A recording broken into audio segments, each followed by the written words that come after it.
Good day, podcast. Good day, podcast community. PeteKane here, community builder, and I have a special guest on the show. Met her a few weeks back, and I said, "Man, this would be great if we could have you on the podcast." So, Crystal, thank you for being on the show. Tell our viewers who you are, what you do, and who you serve, and then we'll get into your story in the podcast. Okay, great. Thank you. I am happy that we finally got to connect.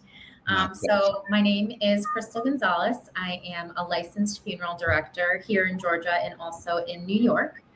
My current role at Lincoln Memorial Group, which is a group of cemeteries, is the director of cemetery sales and our funeral home lead, which little asterisk next to that, we are building a funeral home. So that is very exciting. Good. Currently, I work with leadership. I work with Shada Frost, her husband, Tim Amui, who are the owners of Lincoln Memorial Group, and then also Raymond Burr, who is our COO. Okay. So together, along with all of the staff and everybody here, we have a vision for Lincoln, and it's very progressive, and we are slowly moving toward that. There's a lot of change. Change can be uncomfortable, but the change is really, really good. And so that is where we are right now.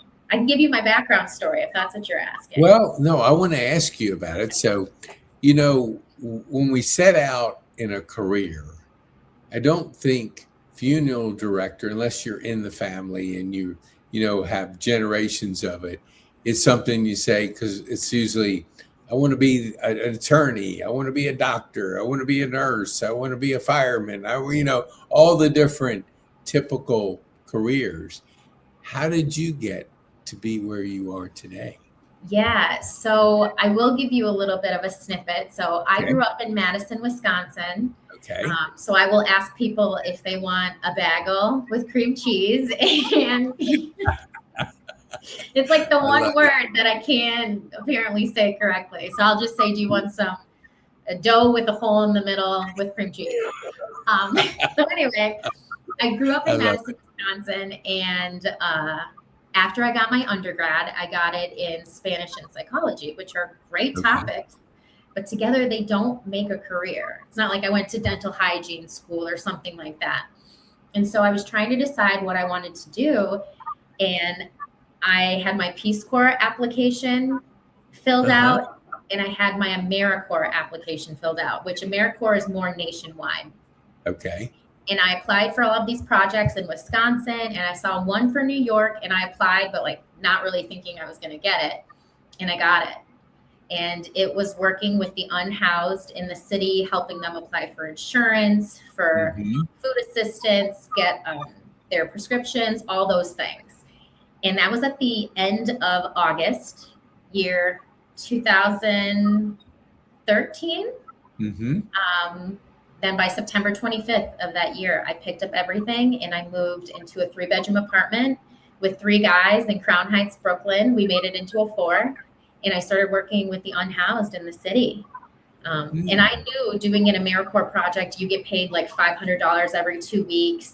And I had like $1,000 in my savings, and that was it. And everybody I was telling in Wisconsin, they were like, "Are you insane?" And there was just something in me that was like, I know on paper this looks like I'm losing it, but I swear in my heart and in my mind, I just knew it made sense for me. Gotcha. And I'm there will be a reason I'm telling you all of this. So I thought, okay, I'm going to do this project for a year, and then I'm going to go to Columbia and become a social worker. That was what I wanted to do. Okay. So I started doing this AmeriCorps project, and very early on, I realized that is not for me. It was very emotionally, mentally, and physically draining. And I had already felt in the little time that I had started it, everything was being pulled out of me. It was just very difficult. And so I have so much respect for any social worker that I know, because it takes a very strong person. Yes. So I knew somebody in Wisconsin. She was a friend of a friend who always used to talk about her job and all these crazy things that went on. And she was a funeral director. But I always remember thinking, I could do that. I could do that. So when I moved to New York, I was talking to the doctor that I worked with, and I was just telling her, maybe I'll just do that. And she was like, I know somebody that owns a funeral home in Queens. Why don't you shadow before you just jump into this? Why don't you shadow? So I went to a funeral home in Queens. It's Leo F. Kearns Funeral Home. I love them so much. They really brought me up. And I shadowed. And the first day I got to go out on a funeral. So I went out with the director to the cemetery, and then they were having a Hindu service. So I got to see the amazing cultural experience of a Hindu service. And then the same day, my first day, I went to the preparation room, and the owner was taking me in. And I remember right before we walked in thinking, like, he's testing you because he wants to see how you respond. Yeah. So we walk in, and they were doing an autopsy, and I was just like, what in the world? Where are the gloves? How can I help you? Like, this whole day for me was like Disneyland. And I don't mean that like I'm going to plan it, but I mean that like, wow, I felt so fulfilled. Yes, exactly. And again, it was just something that I knew was meant for me. And I don't know if you or any of the listeners have had that experience where you can't really explain it, but you know that it's for you. Yes. So I continued working with the homeless population, the unhoused. I continued, I started working at the funeral home. And then I also worked on the mother-baby unit at a hospital in Brooklyn because I needed to make extra money. Yeah. And so throughout every day, I was actually seeing the cycle of life with the moms and the new babies to the unhoused to then actually the final stop at the funeral home.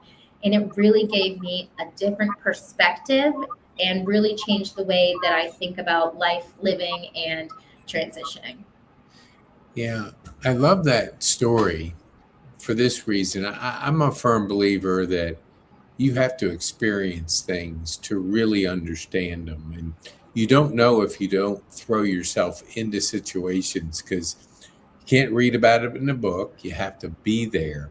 I ended up spending time in a 55 and older, but it was really 80 and older, because when they get in independent living, they don't want to move. So we had people 95, 92, 90. And I saw the end of life and the mindset and just the beauty of enjoying your life and building new relationships, doing different things, whether it's cards, just whatever the craft that they had there. That was the most popular thing because they were learning and creating. So what I'm curious, as you're sharing this, what as a little girl got you into serving? Because like Peace Corps serving, you're showing where your social work is definitely serving. But I agree, it's very difficult because of just that environment you're in every single day. What spurred that kind of path as a little girl that you wanted to do this and make a difference and be involved? Yeah, that's such an interesting question. I feel like I might be at therapy and have to answer this, but I think that I have always felt more joy in giving versus receiving. Even like as a child, I've always wanted to help out. And I think that there's a component there that's like, look, I can help. Like I'm so, you want like kudos for being helpful, but I do think like it is in my being that I want to be of help to others. And I always tell my staff, I'm like, we're not volunteers. Like it's still a business, but we still can do everything we can to help. So I think just young, and I also I experienced a lot of help when I was younger, and it was kind of modeled for me. And so it was just something that I just gravitated toward, and I always felt more with giving versus receiving. I remember you mentioned that you live with three guys, and I remember Three's Company, and I always used to love that as a kid. And it's kind of like I grew up with two sisters. I have two daughters, and I have six granddaughters. So I've been around girls more than most. And Mhm. it teaches so much when you're kind of in an environment that teaches you to get along with a certain type of person. How was that experience? I mean, you, you know, Ritter was a funny. I think every guy wanted to be that guy. 'Cause, Mhm. yeah. So, It's so funny because I will never live with three men unless they are like my children again or like my partner. Um, because it was an interesting experience. yeah, I feel like like maybe a newer show too is like New Girl. yeah, Um, but it was interesting because I was the only woman, but I was also outnumbered. And so I feel like I actually kind of learned how men live. yeah. And unfortunately, I lived with some men that, you know, weren't as responsible Hmm. or whatever that may be, but it did help me um, understand, okay, we do need to take care of this. Maybe these things over here don't matter as much as I thought they did. Right. But it was definitely interesting. And I think that one of the things that I learned most was actually more community. So we had very different things that we liked, and so I had to learn to kind of compromise when living with these guys. That is so good. You know, I haven't met a lot, but I now know three people that are in. One is not anymore, but she was in the funeral business, like you, a direct. Mhm. And all three are similar but different. They all had a very mature way they presented themselves, and they presented what they do totally different than what I ever thought, you know. And it was, I don't know what attracts a person, but it's a higher level of a person in my eyes of being present, of willing to serve, willing to realize that, hey, we all have an expiration date. We nobody gets out of this life alive. So the inevitable will be here. You can either, when you do get to that spot, be able to honor that time. So tell our viewers, like, what do you like most about how you serve in your capacity? So I think one of the things that I focus on is that it's right. Like this is the inevitable. Nobody gets out of this. And so I really encourage people to plan for it so that you can live more freely. So that you know when this does happen for every single person, like you've done what you needed to do. And it almost like takes that elephant out of the room because you've addressed it, but then you can live more freely. Um, I constantly think, and this might be a crazy way to think, but I constantly think if this person weren't here tomorrow, would I have regrets?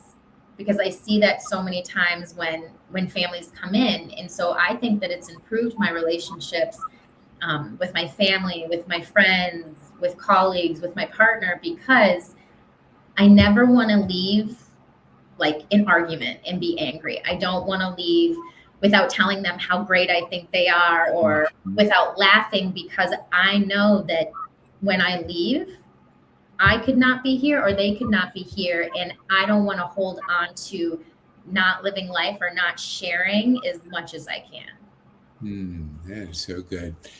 Well, I'm in Rotary here in North Cobb, and a gentleman spoke. He was with the Scouts, and he was like development, or I think it was like, I don't know exact role, but he was talking. His talk was on be prepared, and there was a situation where they were in front of a large donor opportunity, and because they had already done all the homework, were prepared, when the donor said, we think we would like to support this camp. Well, all they did was when that door opened, they gave him 100-page proposal right there on the spot. Mm-hmm. And it speaks to being prepared in life, because you never know when that door is open. But if you're not prepared, the opportunity passes. And I think I know kids, younger kids, aren't going to think that their parents will not be here someday. So that topic doesn't get discussed, but it is the most important thing of love, because when you do not have that preparation and it's all in limbo, they're gone and you don't know what to do. You don't know what their wishes are. So tell me, what do you do when you're meeting with families? Give me an idea of what that conversation's like. Yeah, so I will say that we meet with families in two capacities, right? We meet Okay. with them pre-need to make choices and decisions ahead of time. And then we also meet with them at need when something has happened. And because I was a funeral director in New York, before I got into pre-need, I saw so many times two scenarios. One where families came in and they were prepared, and yes, it was very difficult, but it went a lot smoother and they didn't have to make these choices and decisions, or they didn't have to guess. And then I saw the situations where nothing was talked about or done. Families were superstitious or they just couldn't fathom this happening. And that's when it's complete chaos and overwhelmed. We don't have the paperwork we need. There's a lot of anxiety because nothing was done. And I tell families all the time, funerals can make or break a family.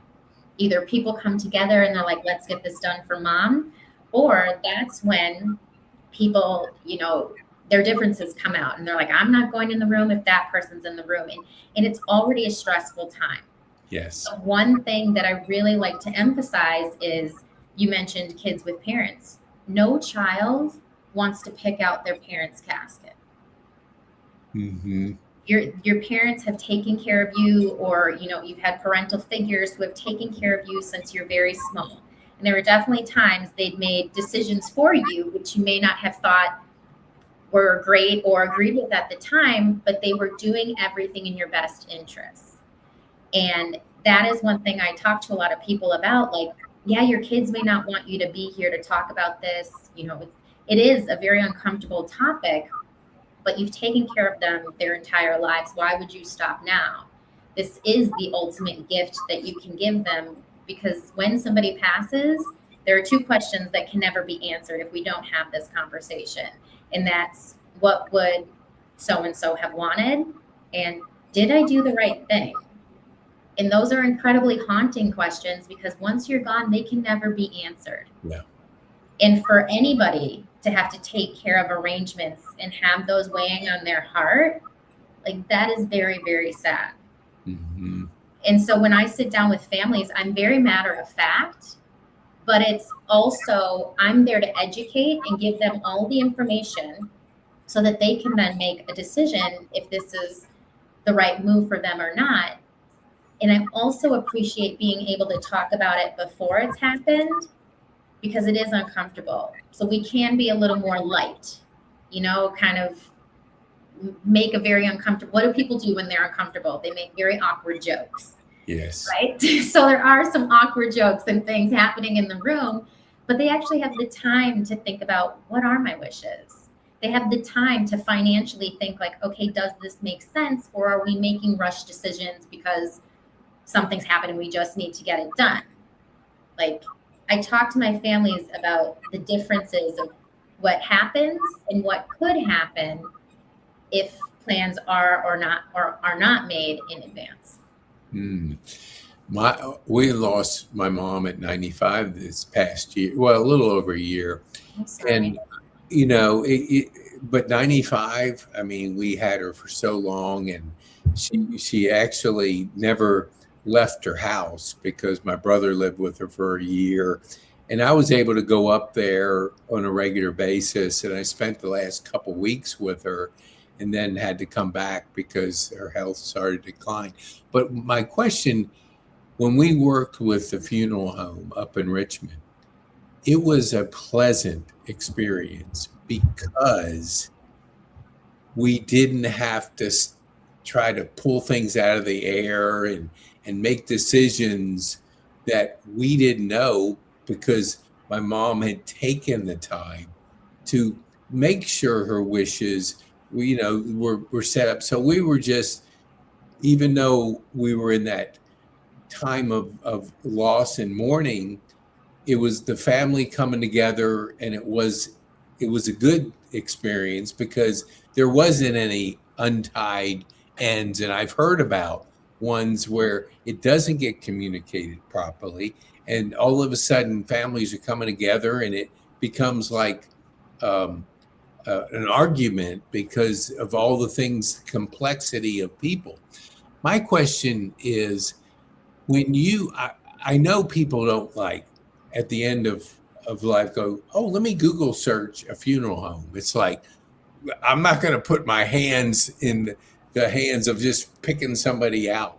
So who kind of refers people to y'all? What is the type of people that say, you got to deal with Lincoln Memorial and you got to call Crystal? Mhm. Those type of people. So there are many beautiful things about Lincoln, but one of the biggest thing is the legacy that Lincoln holds. Like, Mhm. already in the community, without us really even saying anything, people know Lincoln Cemetery. I mean, this cemetery is the final resting place for some very notable people. For example, Joseph E. Boone or Hosea Williams, or Reverend David Abernathy. We have all of those notable, life-changing people here at Lincoln. And so Lincoln's about 100 years old. Mm. And so it's a lot of actually past experience, families that are like, we go to Lincoln, like that is our cemetery, or people who want to be a part of a culture and a legacy. Mhm.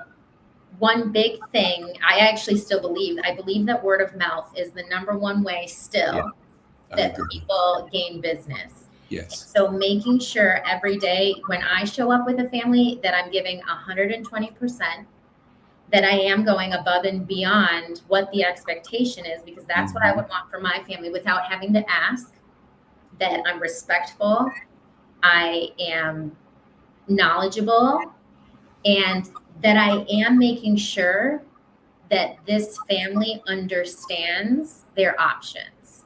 Because I wouldn't be doing my job if I didn't tell you everything that is available or isn't available, or explain to you what this situation could look like if it weren't pre-planned. So I believe that word of mouth, those are the type of people that refer to us, but also our local funeral homes that we work with currently. We've worked with some funeral homes for the entire time Lincoln has been open, and because of those relationships, the collaborations that we have, they trust us, and that's the biggest thing. If people like you, they'll listen to you. If they trust you, they'll do business with you. Yes, absolutely. So, I'm a big proponent of energy, meaning, like, I get up at 3:30 and I do all my work before 1 o'clock, the important stuff. And then I do a lot of writing on the porch, and I do my creativity. It's just when the birds are chirping and it's just beautiful. Where is your creative spot? Like, is there things that you go to? Do you journal? Do you do things that help keep Crystal creative? Yeah, well, one, I love that you get up at 3:30. There's actually this TikTok influencer that had encouraged me. She got up every day at 3:30, and she already had half her day done. And so I started doing it. I'm not a 3:30. I'm more like a 4:45 or 5. Okay. And I do feel like when I start my day focusing on me, I'm able to give more. Yes. When I start my day and I'm able to move my body, or I'm able to meditate, or I am able to journal or read, then I am able to give more. So I agree with you on that. I think that my creative outlets are actually singing and yoga, which is a moving meditation. Yeah. Oh, yeah. I like journaling, but I guess I don't know if you have to be good or not at journaling, but my handwriting is terrible. And I know that there is something, beautiful about actually writing it down. So if you ever were to read any of my journals, good luck. But the other thing that I think, I like to just create. Okay. Meaning, like when I worked at the funeral home in New York, they were getting rid of some of these beautiful chairs, and I just had this idea, like, oh, I could make that. I could make that more beautiful. So I took the chairs and I just reupholstered them. I had never done it before. I watched a YouTube video, and if I showed you the pictures, you'd be like, oh wow. Honestly, I should be commissioning these things. But awesome. Yes, working with my hands and almost translating what I feel and what's in my head is the best way for me. Yes, I love that. I just finished a book, and it was on local to global impact. And so I'll put in there when I sign them is dream big and make an impact. And when I wrote the book, I had to work with a person I went to church with, and I said, I got to get into a groove. I've been writing a little bit, but I wasn't regular. So he said, I'll tell you what, why don't you do it first thing and text me once you finish? So I got in, so I would text him as accountability, but I got into a groove and I knocked it out in about 3 weeks. And I flunked English in high school. I didn't even get out of high school until the summer. So I wasn't a writer. I never journaled, but when I had my stroke, I had plenty of time to think. And somebody just encouraged me to start expressing myself on paper. Now I have 21 journals full, and I'm always writing. And I was that person that I would misspell because I'm dyslexic. That's probably why I flunked English, but I would misspell words. So I was kind of embarrassed to write it until I got into a flow. Now it's my go-to thing I do for just getting my thoughts clear. What would you say, like when you think about your day, how do you reward yourself? Like I put my 3 wins for the day at the end of the day. Do you do anything? Because my impression, this is just my impression, you're very grounded, you're very confident in what you do, and you're very present with people.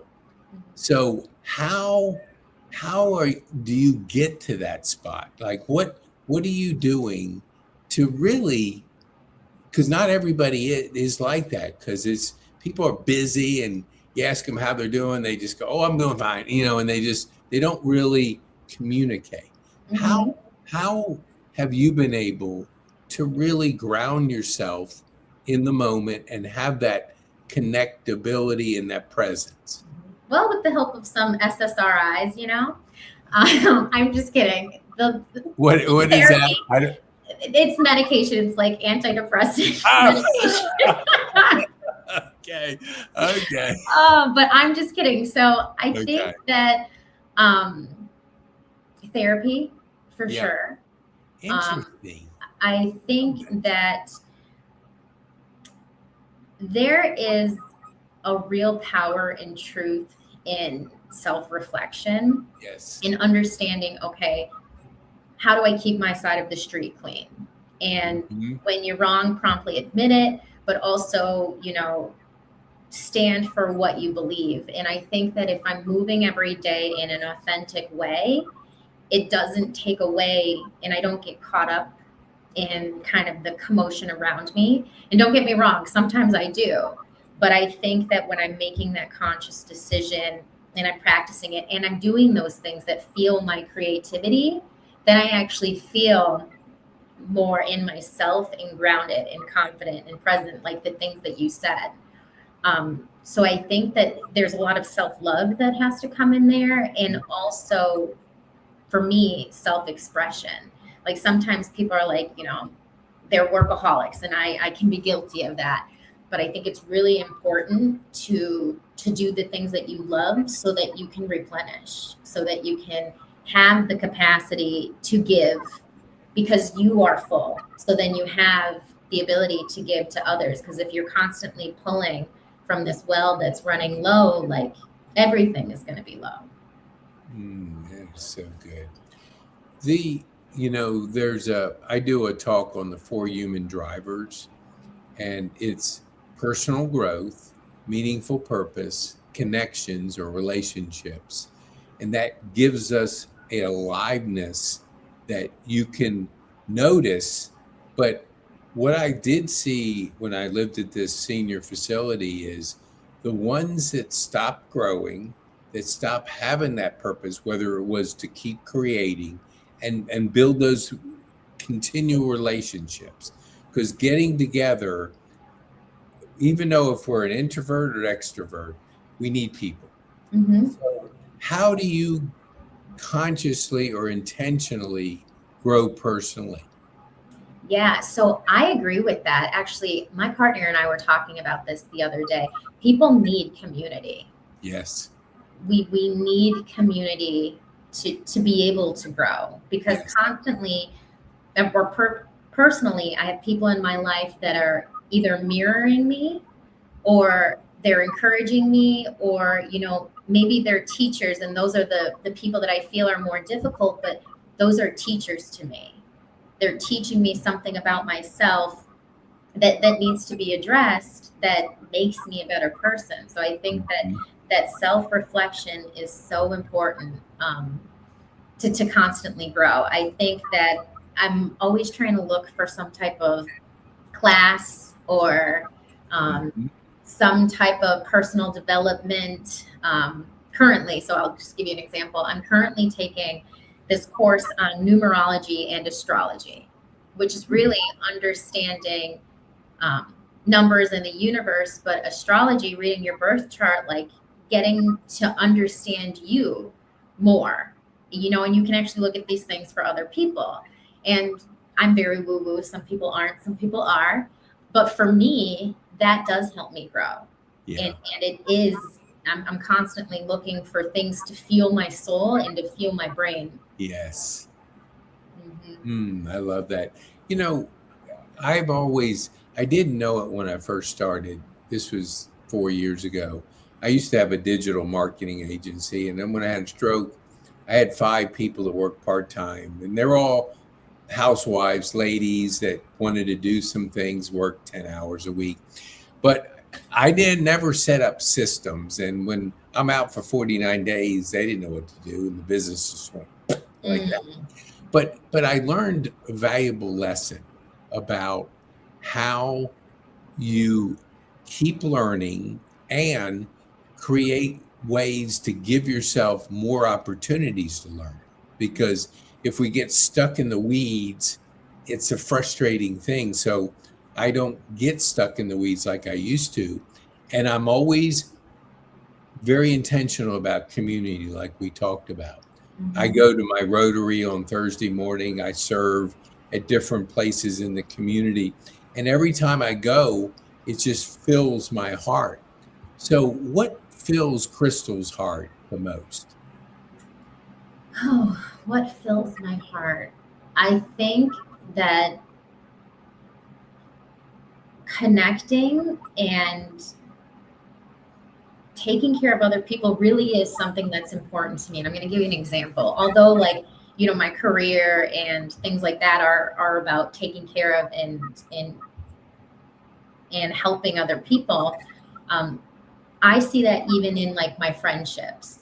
A lot of my friends call me just for advice or a sounding board. I have a very different perspective than they do. And just feeling like those relationships are on a soul level, they're deeper than superficial. That fuels me. Having such connection with somebody that you feel like they actually see you. Mm-hmm. And you can give to somebody because you can give a smile, and you don't know how that changes somebody's day. You can give just your time. Just your time alone can make a big difference. Yes. And that is something that I'm working on right now. I think that even just giving your humor or whatever that is, that really does fuel me. But I will say, my friends and I have a running joke because we talk about a social battery. like how much time can you spend around other people? Yes. My social battery is actually pretty short. I can give a really good 3 hours, and then I'm on E. I need to replenish, and then I will come back. Whoa. Yeah, but they joke about it because they know that about me, and they accept it. Yeah. And so I think what fuels me is really like deep connection and searching for information and learning about other people and learning about myself. And I think that also creating, like you talked about, it's a amazing form of expression. And I'll say, like, any of the art or anything in my house, whether it's good or bad, is from me. Like, it's something that I made or Mhm. something in that way, and I'm constantly having that reflected to myself, because it's also kind of like, oh yeah, I did that. Oh yeah, I made that. Mhm. So you almost have to be your own biggest cheerleader in whatever you're doing. And I'm not perfect at it, of course, but I think that that's what really fuels me is digging deep into that and being able to express in those ways. I don't know if that makes sense. No, it does. And yeah, I like how you said your battery's about 30%. I didn't realize I'm an introvert and an extrovert. Mm-hmm. I have a battery. I don't know if it's 30%, but it isn't much more than 30%. I'm in perfect silence. If I'm not on a podcast, it is perfectly silent. I can only do so much out there. I'll be with a bunch of people for an hour or so. I've got to go recharge the battery and Mm-hmm. be in silence where there's nothing going on. There's no music, there's no sound, there's no nothing because of recharging. And I Mm-hmm. when you find who what you are like and how you need to self-care for yourself, it Mm-hmm. really is so much healthier than draining that battery and forcing yourself to be out there because you think you have to be out there. So my question is, if you had to talk to a 20-year-old Crystal Mm-hmm. and you were going to give her one bit of advice that you've learned, what would you tell her?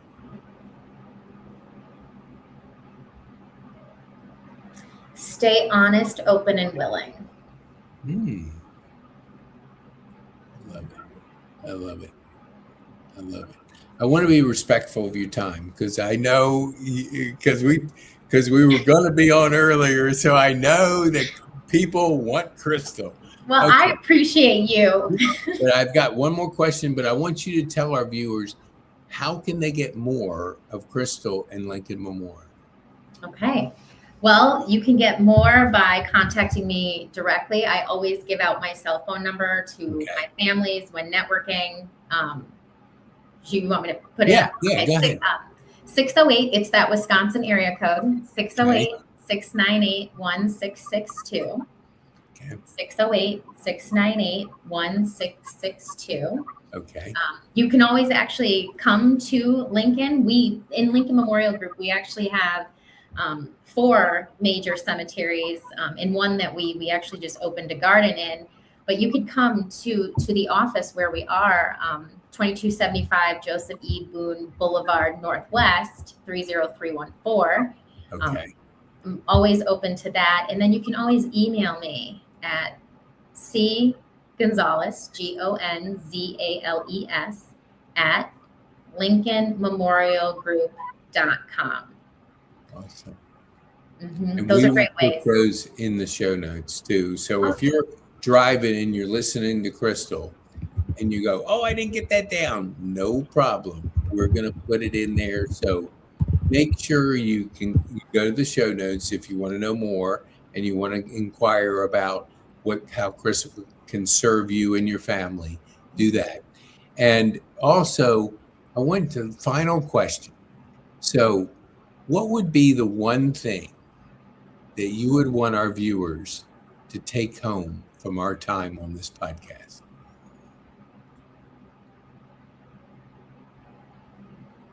I think what I would want you to take home is Lincoln and myself were always a resource. So whether you use us or not, there is a lot of experience here in just death care in general.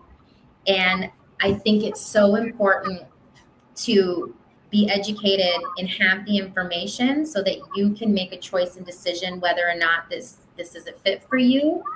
But knowing that, again, this is the inevitable. We will all experience this.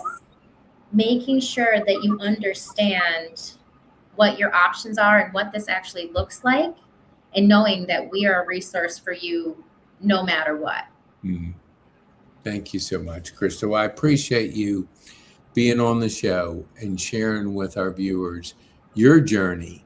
And, you know, I can say without a shadow of a doubt, I know how people leave you and feel because you connect with people like you have an incredible skill of really being present and connecting with people. And it's a beautiful thing to see how you're using that in what you're doing. So thank you so much. Wow, I appreciate that. Thank you so much. And one thing other people can take from this is obviously like how hilarious I am. But that's basically it. I really, really appreciate that. I appreciate the time. I love the questions that you ask. You're having me sit here and really have to think and dig deep. And that's what we need. That's another part of it. Surrounding yourself with people that challenge you to be better. Yes. So thank you so much. You're most welcome. As my friends from Chick-fil-A say, my pleasure. All right. Thank you, Crystal. Thank you.